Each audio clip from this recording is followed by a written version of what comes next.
evening, here's top news newsletter starting with headlines. Assad, Israel is Al-Qaeda's air force in Syria. Baghdad calls for returning stolen Torah from Israel. Lavrov discussed with Kerry and Shukri means to resolve crisis in Syria. Obama vows to maintain pressure on Al-Qaeda in Yemen.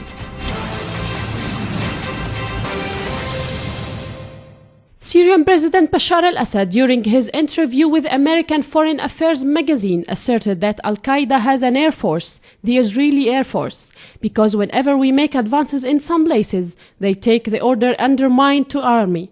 It's very clear, Assad told the American magazine. We made some advances in the past 2 years, but if you want to ask me, it's going well. I say that every war is bad because you always lose and always have destruction in the war. The Syrian people are still with the unity of Syria. They still support the government, Assad stated, and that the factions are not stable and there are no clear lines of separation between different forces, he added. Assad asserted that the Syrian government from the very beginning was open for the dialogue. We engaged in dialogue with every party in Syria, he added. On the ground, locals of Ain al-Arab continue to defend their city against the so-called ISIS, with the locals reclaiming control over 4 villages in the area surrounding the city, inflicting heavy losses upon the terrorists. Local sources said that people of Ain al-Arab regained control over Maktala, village northeast of the city, after heavy clashes with ISIS terrorists, resulting in killing 31 terrorists and capturing a tank and a car equipped with heavy machine gun. Since September 16, 2014, Ain al-Arab has been witnessing heavy clashes between the town people and ISIS terrorists, who carried out attacks in an attempt to control the city. Hundreds of the terrorists have been killed during all the clashes.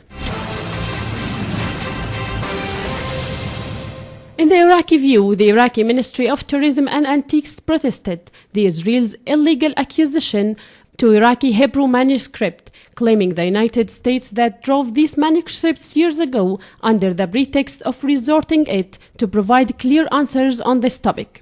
The ministry said in a statement that the media finally picked up the news of the arrival of the Iraqi Torah manuscript to Israel and celebration of Israel Foreign Ministry on it. The ministry confirmed that it has already demanded more than once to restore all the Hebrew Iraqi archive and end this file, calling the international organization, particularly the United Nations UNESCO and the International Police Interpol, to help Iraq restore its stolen heritage.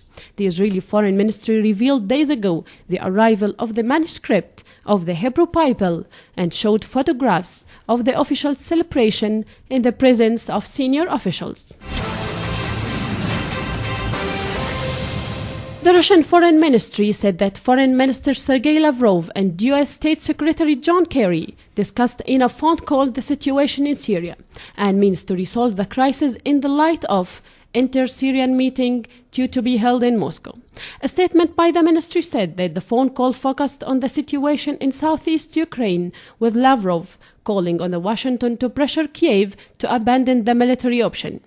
The ministry also stated that Lavrov discussed in a phone call with Egyptian Foreign Minister Sameh Shoukry means for finding a solution for the crisis in Syria. The ministry said the two sides discussed means to find a quick political settlement in Syria via dialogue on the basis of the Geneva Communiqué issued in June 2012. U.S. President Barack Obama pledged to maintain pressure on Al-Qaeda in Yemen, where the president and prime minister have resigned over the country's deepening crisis. Obama said his priority was to make sure Americans in Yemen were safe, describing it as a dangerous part of the world. Our second priority is to maintain our counter-terrorism pressure on Al-Qaeda in Yemen, and we have been doing that, Obama said during his visit to New Delhi.